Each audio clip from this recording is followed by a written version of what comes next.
અખંડ ભારત માટે ગાંધીનગર મહાનગર અને જિલ્લા વહીવટી તંત્રએ આ એકતા રેલીનું આયોજન કર્યું છે ત્યારે વરસતા વરસાદમાં પણ નાગરિકો મોટી સંખ્યામાં ઉપસ્થિત રહ્યા છે।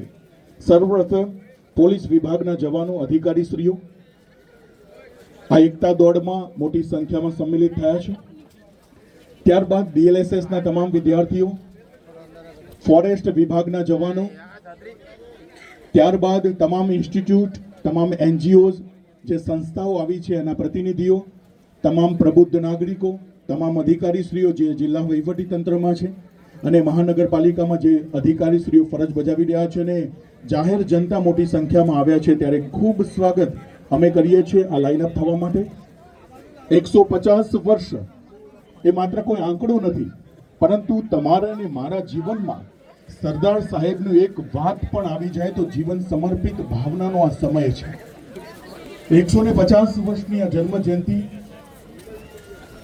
આખું ભારત આજે એકતાની દોડ તરફ આગળ વધી રહ્યું છે।